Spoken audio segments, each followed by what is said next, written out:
what's going on, Guardians? TBL here, and it's Tuesday, reset day once again. So let's dive on in. This week's Nightfall Strike is the Abomination Heist, where you take on the Hive, formerly known as Phogoth the Untamed. Modifiers are Epic, Berserk, Specialist, Juggler, and Chaff.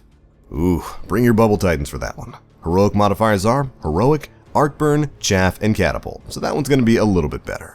And the weekly playlists this time around are Combined Arms and Freelance 3v3. So if you've been missing some large-scale big map action, we've got you covered with Combined Arms this week. Alright, next up let's head on to Felwinter's Peak.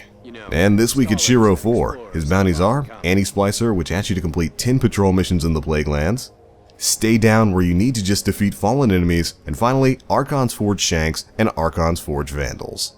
None of the class items he's got for sale this week are really worthwhile. So honestly, you can probably hold off on buying any of these until he comes back with some better rolls.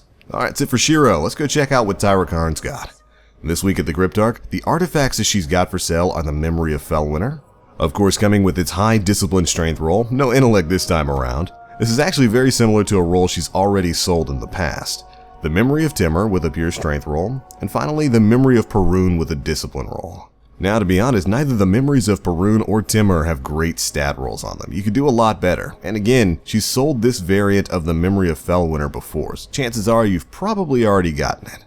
This might just be a week where you need to hold on to your Iron Lord's legacy, unless of course you're trying to fill out your collection. Let's head on over to the tower.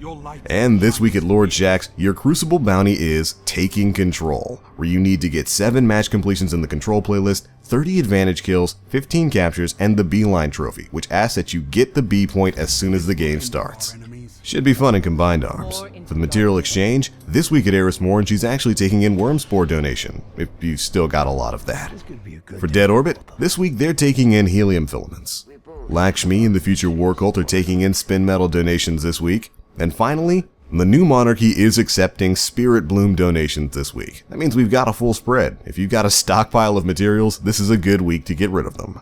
Alright, now before we leave the tower, there was one thing at the speaker that I did want to bring attention to, and that is the Titan Mark, the Spirit of Saturn. It's an intellect discipline roll, it's like a 98% roll, 34-35, super good. Perk-wise, it has a shotgun and hand cannon focus on it, so not too bad. If you've got the legendary marks for it, it might wind up being a good purchase. Alright, now let's head on over to the Reef. This week at Variks the Loyal, the Challenge of Elders modifiers are Brawler, Small Arms, and a Grenade Kill bonus. That's 3 very good perks that will make Challenge this week very fun to play. 3 bosses you'll be facing are the Pilot Servitor, Psylocke the Defiled, and finally Val Aru'un. And interestingly enough, there's a few class items that might be worth picking up from Variks this week.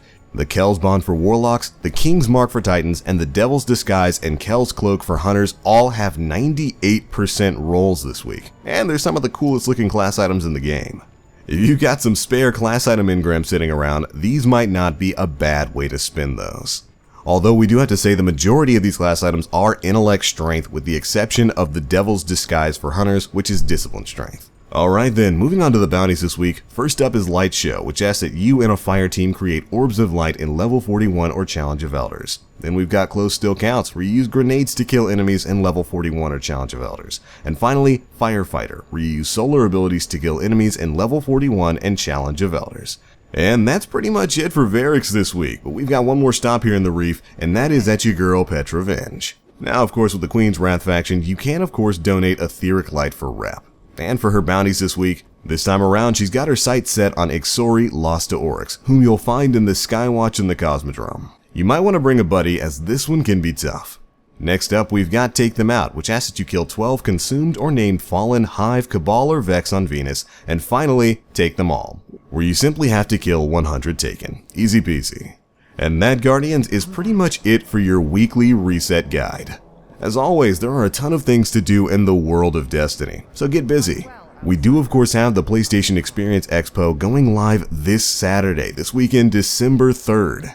And there is no doubt going to be a lot of information about Destiny and its future coming from that. And you'll be able to find all the latest news on that right here on Planet Destiny. And as always, I am the Blacklink. You Guardians stay frosty.